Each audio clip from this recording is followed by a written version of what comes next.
As desigualdades de gênero e raça atrasam o desenvolvimento do Brasil e afetam a sociedade, gerando exclusão, pobreza, injustiça e diferenças nas oportunidades. Criar caminhos para que as pessoas possam ocupar espaços em condição de equidade, promovendo a mobilidade social, contribui para um mundo mais democrático. Ciente dessa problemática e da sua responsabilidade como agente de mudança, o Banco BV reconhece a necessidade e o seu dever a ajudar a acelerar a inclusão social, gerando oportunidade de desenvolvimento e protagonismo. Por isso, em 2021, surgiu o Edital Cultural do Banco BV, um programa criado para ajudar a fomentar e incentivar a arte e produções culturais produzidas por e para mulheres negras. Porque, como disse Angela Davis, quando uma mulher negra se movimenta, toda uma estrutura de sociedade se movimenta com ela. Agora você acompanha mais uma entrevista com uma escritora incrível no talk show Mulheres Negras, que é parte do projeto Cinema e Literatura. Olá, eu sou a Ellen Honorato e estamos aqui em mais uma entrevista pela Vida.com e vai ser incrível, gente. Eu estou aqui com a Miriam Alves e olha, eu vou ler um pouquinho para vocês da mulher incrível que ela é, olha só.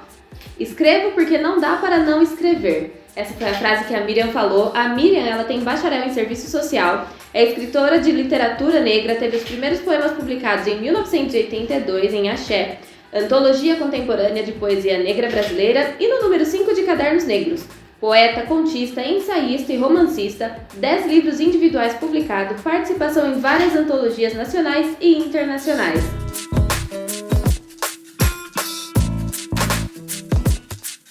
Miriam, seja muito bem-vinda aqui conosco, é um prazer ter você aqui com a gente. E já vamos começar, Miriam. Olha, a primeira pergunta é, a gente sabe que é muito difícil ser um artista negro no Brasil. Quando a gente fala de autor, nem sempre as pessoas sabem de quem estamos falando ou a etnia da pessoa. Onde está a principal dificuldade da mulher negra e autora? Olha, antes de responder sua pergunta, eu quero agradecer o convite, né? Para mim é muito importante estar aqui gravando esse vídeo, fazendo essa entrevista, porque eu acho importante difundir, divulgar a literatura que a gente escreve, a literatura negra brasileira, em todos os espaços possíveis, né? Bom, a dificuldade da mulher negra e autora está na dificuldade de ser mulher e negra no Brasil e autora negra no Brasil. Mas eu costumo dizer que se nós que fizemos estamos fazendo até hoje o movimento de literatura negra brasileira, ficássemos assim, parados frente à dificuldade, vocês não saberiam de mim e eu não saberia de vocês. Então, o importante não é nós constatarmos que a dificuldade existe, porque ela existe. Ser negro no Brasil, ser negro no mundo, existe toda uma história anterior que faz com que ser negro no mundo é representante da tragédia que o branco fez com a gente, né? E quando eu digo branco, eu falo da hegemonia branca, da cultura europeia e outras culturas europeias que fizeram toda o que eu chamo de tragédia mundial, né? E não é. E até hoje essas cicatrizes existem não só no Brasil como no mundo inteiro. Mas se fôssemos assim ficar frente à dificuldade e sem descobrir alternativas de saída, seria muito complicado. Então você ficaria assim o tempo todo falando da dificuldade. O que nós fizemos? Publicar no Brasil é difícil para brancos e para negros. Publicar no Brasil livros é difícil, mas é muito mais impeditivo para negros. Por quê? Porque existem os paradigmas que vêm da forma que essa nação foi construída, que negro não escreve, que negro não lê, e que nós somos vistos através desse binóculo que é mentiroso, né? A mentira nacional. Então, quando nós começamos, quando eu digo nós, eu faço parte, como disse, de um movimento de literatura negra. Lá em 1978, Cadernos Negros começou de aglutinar os escritores negros brasileiros numa publicação, né? E depois, com o passar do tempo, com o evoluir da carruagem, a gente começou a discutir o que era a literatura que a gente fazia e o que era a literatura brasileira, que diziam ensinavam e ensinam até hoje enquanto literatura nacional, mas é a literatura nacional que não fala da nação como um todo, né? A nação são todos os cidadãos que aqui moram, ou seja, índios, negros, migrantes, imigrantes, só que a literatura, a literatura brasileira, ela reflete só uma visão. E só uma visão, a visão hegemônica, não é uma visão nacional.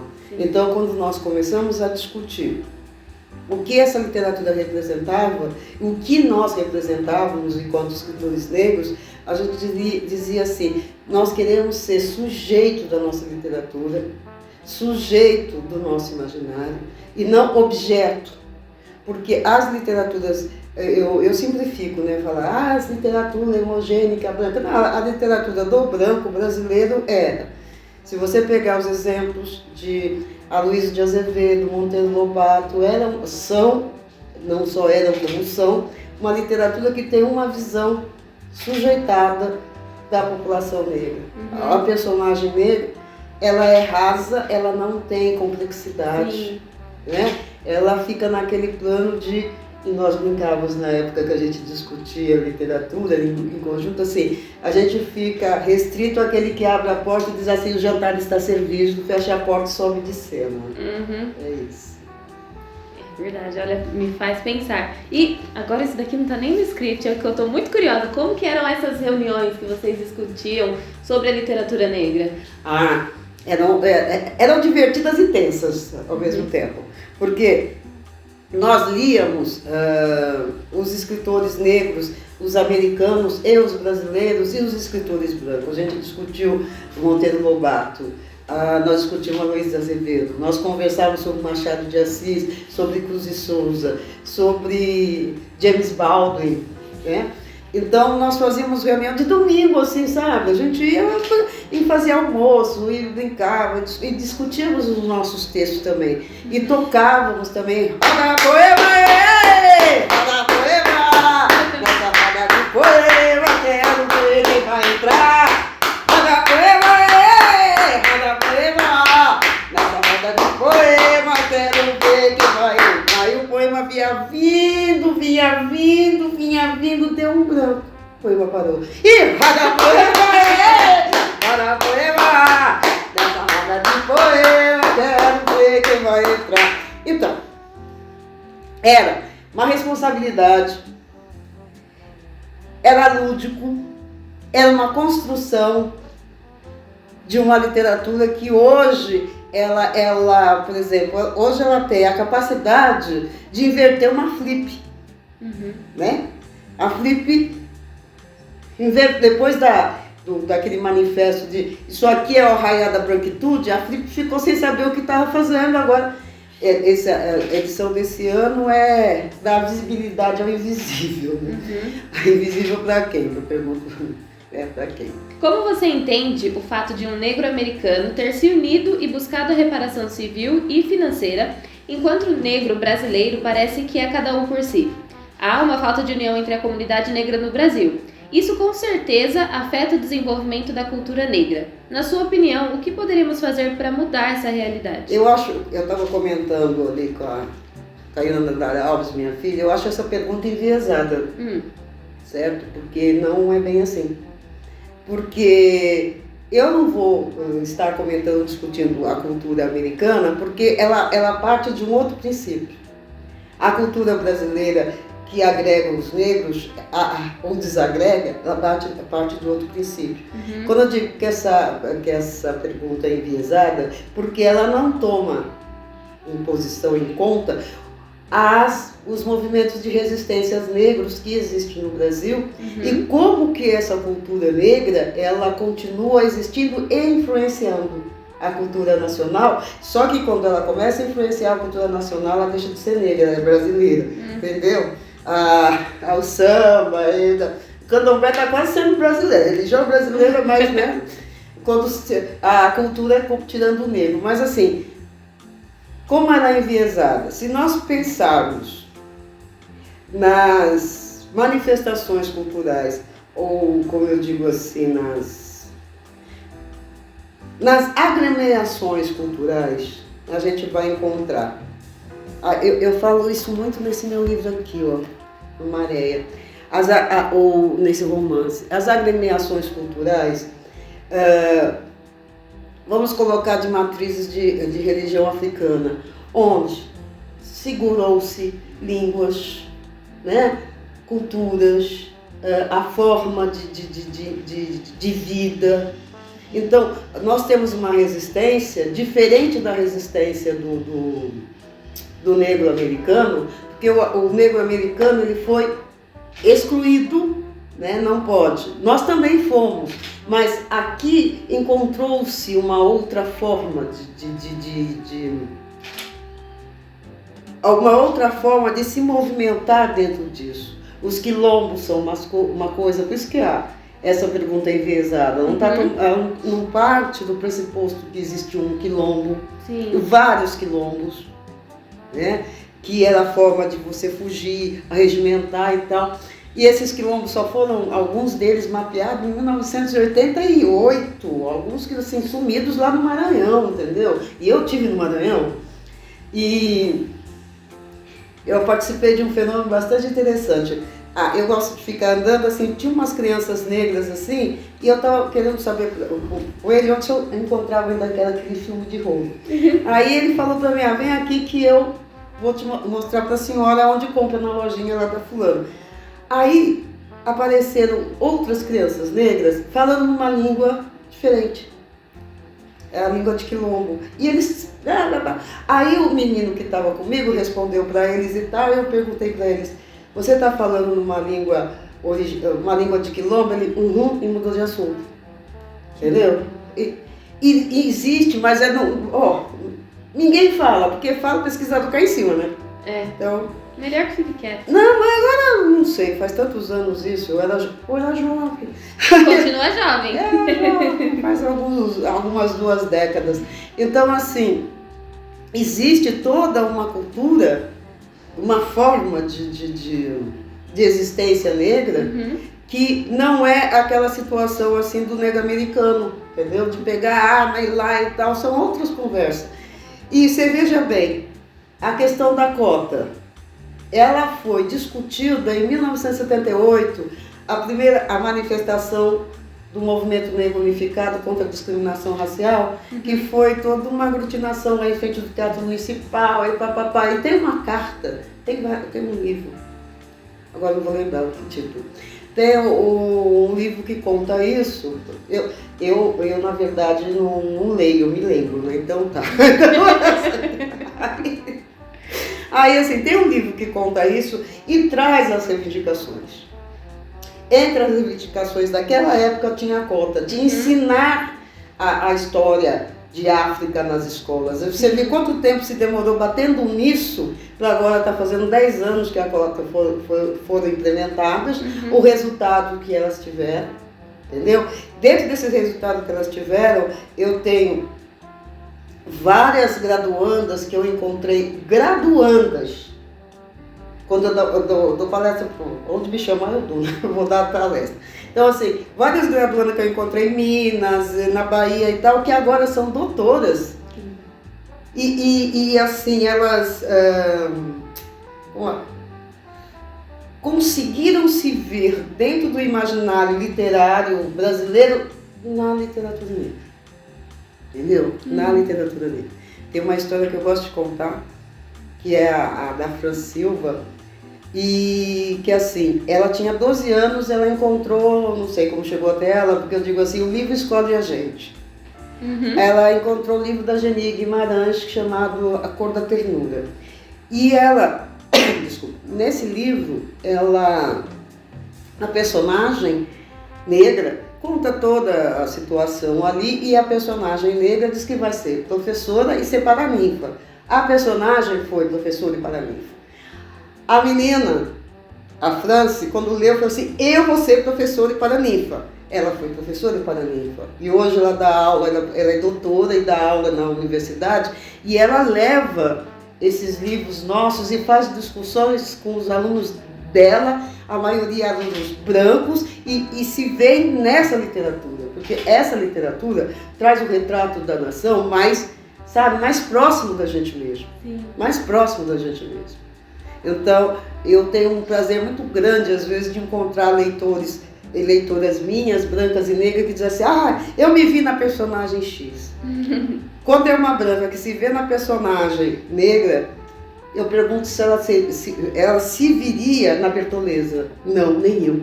O Brasil foi o último país das Américas a abolir a escravatura, e não existiu uma reparação civil para o negro. E o papel do negro na construção desse país foi e é muito importante, igual nós estamos conversando. E nós vemos que a cultura negra está enraizada em tudo que o brasileiro faz, como samba, capoeira, feijoada, isso resumindo bastante, né? A questão das cotas, você acredita que pode funcionar como um meio de reparação? E uma pequena provocação, pois muitas pessoas falam que o negro pode vencer pelos próprios méritos, e realmente pode. Porém, como lutar com isso sem ter o recurso e a oportunidade? Bom, todo mundo pode vencer pelos próprios méritos, não só o negro como o branco e quem quer que seja. Agora, vamos, o seguinte, você põe assim, um carro que dá 150 km por hora e me bota numa bicicleta e diz, claro, vocês dois têm oportunidades iguais, quem chegar primeiro leva. Assim que é. Então, eu, por méritos próprios, numa bicicleta, pode ser que eu chegue, pode ser que nunca chegue. Sim. E o outro vai chegar primeiro, né? Então, dá aquela brincadeira de criança, quem chegar primeiro leva tudo. Então, quem chegar primeiro leva tudo. Então, eu acho as cotas importantes, as cotas. As cotas não é assim, tem gente, eu não preciso de cota, eu venci pelos meus próprios méritos. Todo mundo vence pelos próprios méritos, até aquele que recebe cota, porque você não sabe, ninguém sabe o que é, só passando, o que é ser negro dentro de uma universidade. Então, aquela história que eu contei de Francis e tal, eu fui convidada pelos NEABs da vida aí, para poder estar falando isso no sentido de que a pressão sobre o aluno negro é igual a pressão sobre o cidadão negro, sabe? Então, eu trabalhei no hospital e um médico dizia assim, a pressão alta e ataque cardíaco é próprio do negro. Eu falei, vem passar um dia igual o meu para você ver se não morre antes, entendeu? Porque é próprio, o que é próprio? Você tem que fazer 3 vezes a mesma coisa para ter metade da coisa, né? Então, é isso. Agora sim, eu acho as cotas importantíssimas. Elas realmente abriram alguns caminhos, eu disse das doutoras, das professoras. Elas também fizeram algumas coisas ruins, no sentido, não as cotas por si, mas o ambiente universitário, o ambiente brasileiro que tem discriminação, tal, é cruel. E eu vi várias, eu chamo de crianças, mas não são crianças, são jovens, né? Eu também falo esses meus alunos.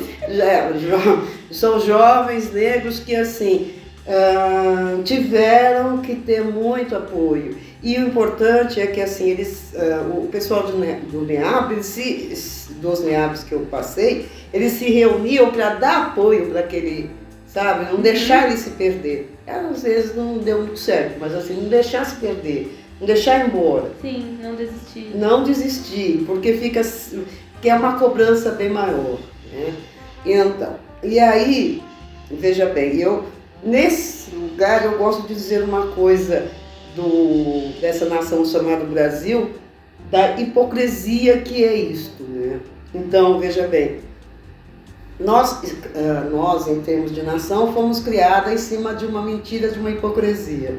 Nós, atualmente, na situação atual, nós estamos vendo o que é mentira. Mas assim, nós estamos de cara com a mentira. Esse copo não está aí. Não, mas esse copo está aí. Não, mas o que você acha do copo que está aí? Mas que copo? Entendeu? Que copo?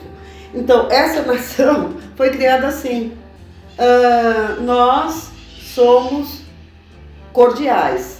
Aí você mostra a gravura do Debré Rugenda, daqueles castigos físicos em relação ao negro. Então aí você diz assim, só os brancos mauzinhos castigavam os negros mauzinhos.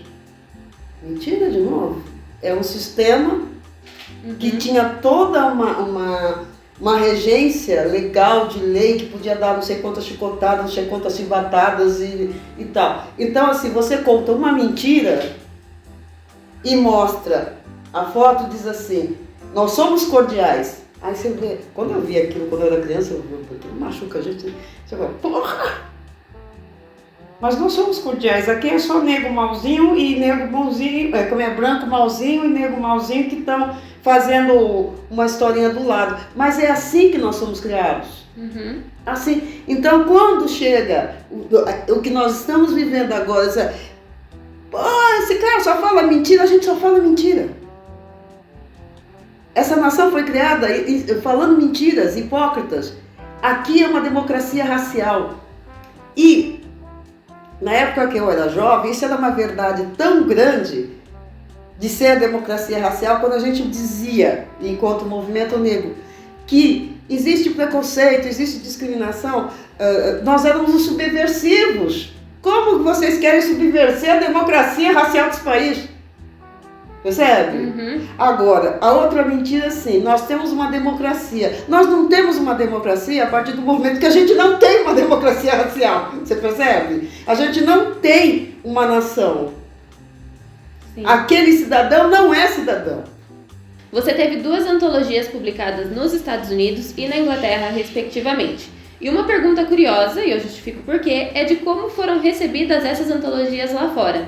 Pois temos muitos artistas que ficaram famosos primeiro no exterior para só então ficarem conhecidos no Brasil. Como que é para você? Gente, isso é muito interessante, porque eu vou começar a sua pergunta pelo fim. Uhum. Há uns 2, 3 anos atrás, principalmente depois o arraiar da branquitude ali, aí todo mundo saiu procurando. Só que assim, eu já tinha 37 anos de literatura negra e eu tinha... Eu já saí até hoje, eu saí em 30 antologias.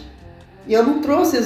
Eu tenho 4 ou 5 que saíram esse ano. Uma saiu na África do Sul, outra saiu na Argentina, outra está saindo em Moçambique, entendeu?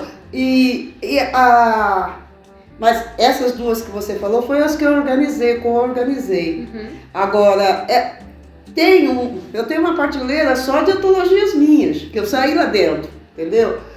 Fora Cadernos Negros, só de Cadernos Negros são 25 que eu saí. Uhum.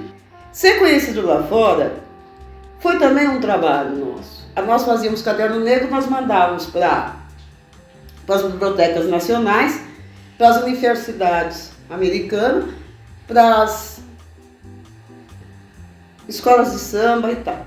Bom, acontece o seguinte, quando você manda para universidades americanas, eles guardam na biblioteca deles para pesquisa. Aí bate lá e eles vêm procurar a gente aqui. Uhum. Agora, quando a gente manda para a biblioteca aqui, não tem um livro na Biblioteca Nacional. Aqui na Biblioteca Nacional e na Biblioteca de São Paulo, na Mário de Andrade. Não acredito. Eu até vou escrever um conto sobre isso, mas eu tenho minha suspeita. Uhum. O meu conto pode... Tô suando. O meu conto pode não ser verdade, porque é um conto que, assim, existe uma coisa que nós negros, quando a gente se vê no livro, a gente pega para nós e leva para casa. Eu já vi isso, eu já fiz isso. Aí, assim, então você mandava os livros para a biblioteca. Quem trabalha na biblioteca são os nossos negros. Quem está na mesa lá em cima. Aí a gente fala, você viu, olha, leva para casa. Você viu, ó. Quando eu achei que ela vinha na Maria de Jesus, não sei, agora quem sabe, você entendeu como é que funciona? Então, não é que... eu acredito que esse livro achou alguém. Eu sempre acho que esse livro achou alguém, sabe? Uhum. Aliás, eu acho que os livros acham alguém. Uhum. Agora, voltando à sua pergunta do reconhecimento ou desconhecimento, então a gente era conhecido lá fora, tanto... Tem uma coisa muito engraçada. Tanto que os pesquisadores de lá vinham procurar aqui e eles achavam que nós estávamos nas livrarias brasileiras. Eles iam na Paulista procurar Miriam Alves, Clute, não tem. E além de não ter, isso não existe aqui não. Nossos negros não fazem isso. Eu achava ótimo essa conversa. E assim, E eles voltavam com a sensação de, sabe, esse país de mentira, né? Eu voltava com essa sensação. E aí, nós passamos a ser convidados para falar lá fora. Eu dei aula na Universidade Americana, dei palestra até na Colômbia. Que legal. Colômbia. E no mesmo lugar que eu dei uma palestra um ano, o outro ano foi um professor não sei qual, é que eu não quero dizer quem foi mesmo, sabe? Não sei qual. Aí você bota não sei qual lá da universidade. Fulano de tal? Não sei qual na memória, assim, lá da universidade lá do Rio de Janeiro, eu não sei qual delas também, era uma delas. Né? Aí ele foi para os Estados Unidos e foi dar palestra no mesmo lugar que eu já tinha ido. Aí ele tá lá falando de literatura, que não sei o quê. Aí o professor que tinha me levado a outra vez perguntou para ele sobre a literatura negra. Ele disse, aí veio a história que eu gosto de contar. Os negros brasileiros não fazem isso não.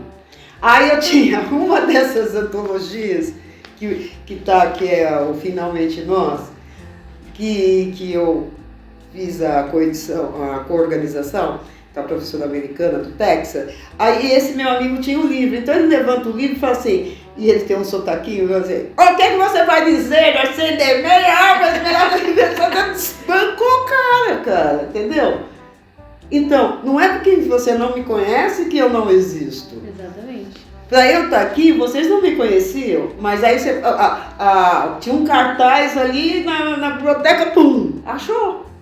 E realmente é assim que acontece, deveria ser assim, não. Agora assim, se você não sai na Globo antes de não falasse com o Jô, você não existiria enquanto intelectual, entendeu? Só que agora existem outras formas.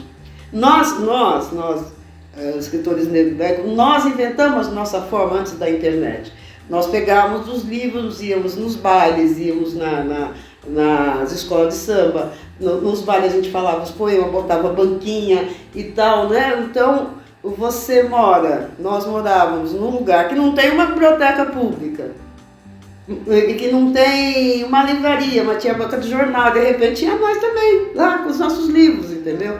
Isso foi importante, porque nós fizemos público e fizemos também escritores, não que nós fizemos escritores. A pessoa fica lá e fala, nossa, tem um monte de preto aqui, eu também escrevo, posso tirar o meu negócio ali da gaveta. Aqui nós temos alguns livros que você trouxe, deixa eu mostrar aqui. Ai gente, eu tô apaixonada, né? Não, vocês não sabem, mas eu sou apaixonada por livros. Aí olha só, essas capas maravilhosas, poemas reunidos, esse aqui é Mareia.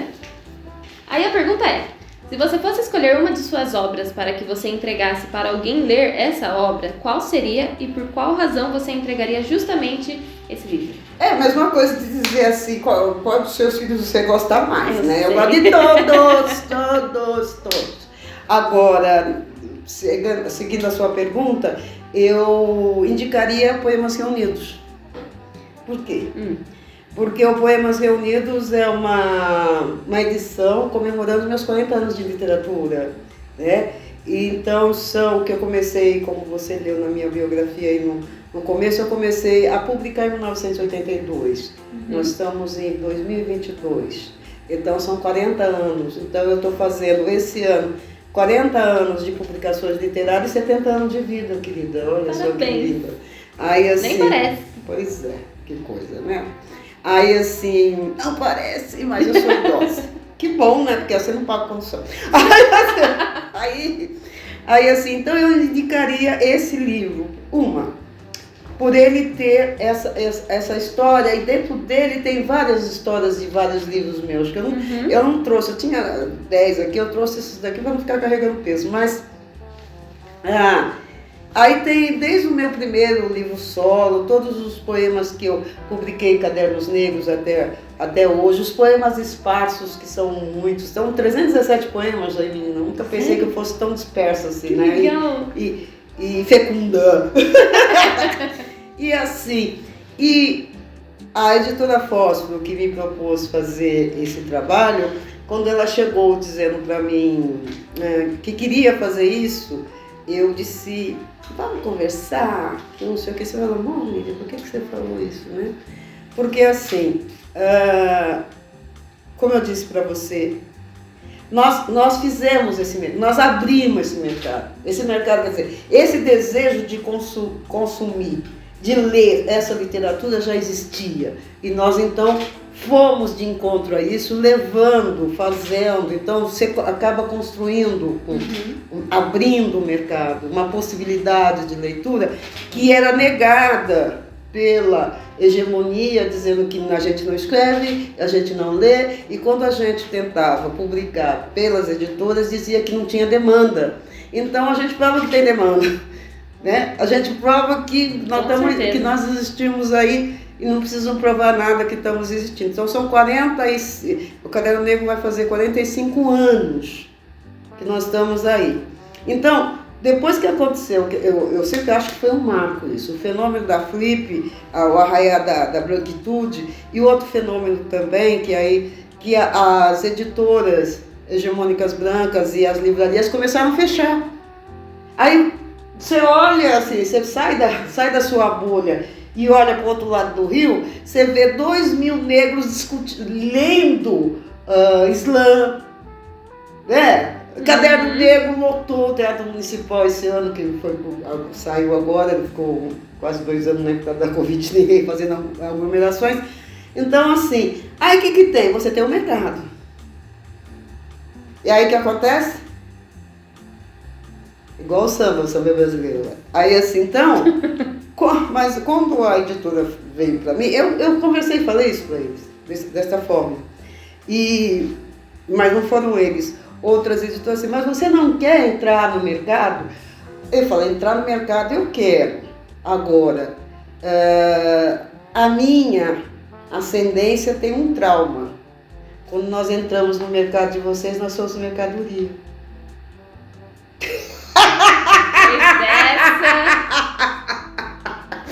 Aí eu falo assim, entrar no mercado eu quero sim. Só quem é a mercadoria aqui? A mercadoria é meu livro. É um produto a ser negociado. O meu discurso, jamais. Entendeu? Essa forma suave que eu falo, né? Essa forma contundente, eu não vou deixar menos ou mais. Tanto que na hora desse livro, isto que eu falei, que eu falo em público, eu falei para eles. Tá? Não, a gente quer o seu trabalho. E essa editora fez 1 ano agora. Não? Então, e realmente elas têm uma penetração num nicho e eu tenho uma penetração no outro nicho. Na verdade é uma troca. Aí, você entendeu assim, quando veio assim, nossa, eu quero. Por que você não entra no mercado? Meu querido, foi difícil deixar de ser mercadoria, agora vamos ter que pensar esse assunto. Vamos conversar. Vamos pensar esse assunto direito, né? Porque já me propuseram uma vez, alguns anos atrás, a publicar uma tiragem imensa, 25 mil livros para distribuir nas escolas e não sei o quê. Só que eu mandei o trabalho e o cara tirou tudo que eu achava que era eu. Então, assim, eu cheguei para ele, se você quer uma cara preta e que seja feminina, meu bem, se fantasia, faz um blackface, porque eu tô fora. Tá, tô fora, bonitinho, porque mas você não quer querer, eu quero. Quer, não quer. Quem não quer ser publicado? Agora, assim, eu quero ser publicada. Agora, se você quiser ser publicado a partir de mim, tô fora. Entendeu? Tô fora. Tem umas piadas bravas, assim, quer dizer, não tô aí pra tirar sua frustração de não ser escritor, não, licença. E aí você vai lá, faz também. Para finalizar, nós sabemos do valor histórico da escrita de uma autora negra. Você tem alguma referência de autora brasileira ou estrangeira? A estrangeira eu tenho Toni Morrison, Gelli, tem. E brasileira, na verdade, eu tenho minhas referências, são mais escritores negros brasileiros, que é Machado, que é Cruz, entendeu? Que é Lima, são os clássicos da literatura, e aonde a gente acaba conhecendo negro escritor, só que sempre tem um porém. Ok. O Cruz e Souza era o cisne negro, o dandy negro, quer dizer, é uma exceção. Né? Machado, branquearam ele até que não puderam mais. Né? O Lima Barreto, um louco, isso, ele era escritor, mas era louco. Né? Então, tá, o negro doido. E nós, dessa época, agora dessa geração, a gente fez algo revolucionário que a gente sabe que fez, que é o seguinte: nós discutimos isso na coletividade, entendeu? Não é um ponto. Eu tenho um seminário que eu dei na 4ª Bienal de Literatura Internacional de Brasília, como veio a Covid faz uns 3 anos atrás. Nessa agora eu estou sendo homenageada. Que legal! E então, assim, aí era um ponto negro no mapa branco. Aí nós começamos a discutir. Ninguém perde a sua individualidade enquanto escritor negro. Mas, assim, discutir o que isso representa. Então, isso realmente é revolucionário. Isso realmente é fazer um movimento de literatura negra. Ei! Olha o tombo, literatura negra, foi com a força de flor. Literatura de negro é axé, literatura de negro é axé, axé na mão eu digo, eu chego axé agora, e entro nessa roda, incomodo o senhor. Ei! Olha o tombo, literatura negra, vem com a força do quilombo, olha o tombo. Amém. Muito, muito obrigada, Miriam. Olha, sua presença aqui foi essencial, sensacional. E eu amei de verdade. Muito, muito obrigada pela sua presença, pela sua disponibilidade de estar aqui, pelo seu conhecimento que você passou aqui para mim, para todos nós, e que muitas pessoas vão assistir e vão ter acesso. E eu que agradeço. Tá? Eu sei que as minhas palavras, assim, vou terminar com um poema, que é o seguinte: a minha fala é um falo que atravessa as certezas culturais. Obrigada. Eu que agradeço, obrigada. E essa foi mais uma entrevista aqui da Vida.com. Nos vemos na próxima.